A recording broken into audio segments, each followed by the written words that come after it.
Hello everyone. इस video में मैं शेयर करूंगा अपने 2023 के सीसेट पेपर के एक्सपीरियंस को। कैसे मैंने 1 मार्क्स से भी कम के वजह से 2023 के सीसेट पेपर को क्वालिफाई नहीं किया, जिस वजह से मैं प्रीलिम्स क्वालिफाई नहीं कर पाया और फाइनली वो साल पूरा मेहनत बर्बाद हो गया और मेंस नहीं लिख पाया मैं। लेकिन मैंने 2023 पेपर के मिस्टेक्स से लर्निंग्स ली और मैंने अपने आप में सुधार किया, जिस वजह से मैंने 2024 में अपना पेपर मेंस का लिखा। तो चलिए देखते हैं कि कैसे मैंने अपनी गलतियों में सुधार किया, जिससे आप भी कुछ सीख सकते हैं और आप भी सीसेट पेपर को आसानी से क्वालिफाई कर सकते हैं मेरी तरह बिना कोई मिस्टेक किए हुए। तो चलिए मेरे मिस्टेक से कुछ आप लोग को सिखाता हूँ। तो पहले मैं 2023 के पेपर का मार्कशीट आपसे शेयर कर रहा हूँ कि कैसे मैंने 2023 में 1 मार्क्स से भी कम से क्वालिफाई नहीं किया पेपर 2 को, जिस वजह से मेरा प्रीलिम्स क्वालिफाई नहीं हो पाया और मैं मेंस नहीं लिख पाया। नहीं तो उस साल मैं फॉरेस्ट और सिविल्स दोनों का मेंस लिख पाता। तो मैंने क्या क्या गलतियाँ की, चलिए उस पर एक बार नज़र मार लेते हैं, जो गलतियाँ आपको नहीं करनी है। मिस्टेक 1, पहला नंबर का मिस्टेक जो है मेरा, रिवीजन मैंने अच्छे से नहीं किया। मैंने सिर्फ 1 महीने या 35 दिन ही सीसेट पेपर को, वो भी 1-2 घंटे ही डेली दिया होगा, जिस वजह से 2023 का सीसेट पेपर मेरा क्लियर नहीं हो पाया। और 2023 का CSAT paper one of the difficult paper भी था, ये बात भी ध्यान रखना होगा। और प्रैक्टिस की बहुत कमी थी। PYQ मैंने थोरोली सॉल्व नहीं किए। मॉक टेस्ट मैंने 1-2 ही कोचिंग में जाके दिए ऑफलाइन, और वीक सेक्शंस पे मैंने ज़्यादा ध्यान नहीं दिया, जैसे PNC, प्रोबेबिलिटी, नंबर सिस्टम, ये सब मेरे उतने स्ट्रॉन्ग पोर्शन नहीं थे। लेकिन 2023 में इस पोर्शन से अच्छे खासे सवाल आए। जो सवाल मैं अटेम्प्ट करता था वो फाइनली जाके सॉल्व नहीं होता था और टाइम भी चला जाता था, जिस वजह से उसका इफ़ेक्ट मेरे रीडिंग कॉम्प्रिहेंशन के सवाल पे भी आया, जिससे मैं एक बहुत ही आसान सवाल मिस कर दिया। मतलब पढ़ ही नहीं पाया सवाल एग्ज़ाम में, इतना प्रेशर आ गया, पैनिक कर गया और वो सवाल मैंने मिस कर दिया। यदि वो सवाल ही मैं कर लेता सिर्फ, तो उससे भी मेरा प्रीलिम्स क्वालिफाई हो जाता उस साल। तो लेकिन फिर जो होना था वो तो हो गया। जैसे कि ये सवाल एक था वर्स्ट केस सिनारियो वाला, इसमें मैंने लेफ़्ट राइट का कॉम्बिनेशन मिस कर दिया। इससे पहले इस टाइप के सवाल मेरे लिए, कुछ ऐसे सवाल मैंने किए थे, लेकिन ये सवाल थोड़ा नया था मेरे लिए, तो ये मैंने मिस्टेक किया और इसमें माइनस नेगेटिव मार्क। जैसे ये सवाल मैं बता रहा था कि ये जो रीडिंग कॉम्प्रिहेंशन था ये काफ़ी इजी था, और कीस्टोन स्पीसीज़ का कॉन्सेप्ट आप लोग को तो पता ही होगा। कीस्टोन स्पीसीज़ का कॉन्सेप्ट, उससे रिलेटेड ये सवाल था, और बस एक बार रीड भी कर लेता ये मैं सवाल तो हो जाता। लेकिन उस टाइम इतना प्रेशर और पैनिक हो चुका था मैं कि मैं ये सवाल कर ही नहीं पाया।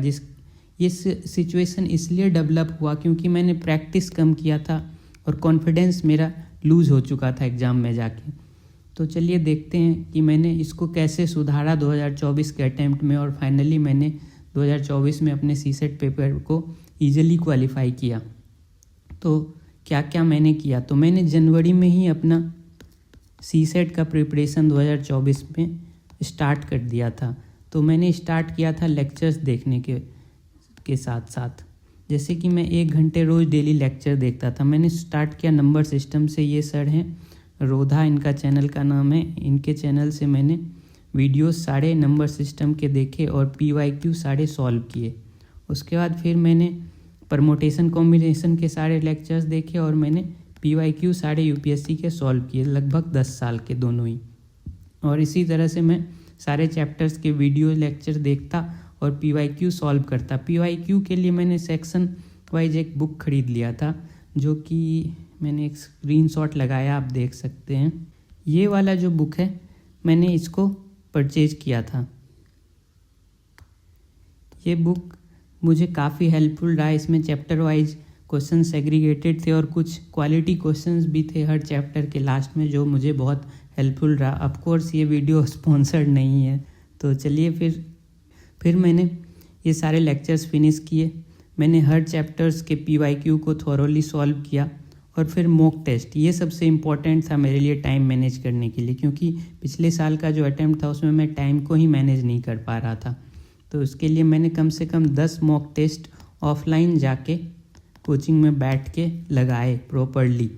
जो भी मार्क्स आ रहा था, जैसा भी आ रहा था, लेकिन मैंने सारे 10 के 10 टेस्ट लगाए और फाइनली एग्ज़ाम लाइक इन्वायरमेंट में मैंने सारे टेस्ट दिए, जिसका मुझे बहुत फ़ायदा हुआ। और फाइनली मैं 2024 में अपना प्रीलिम्स क्लियर किया और मेंस को लिखा।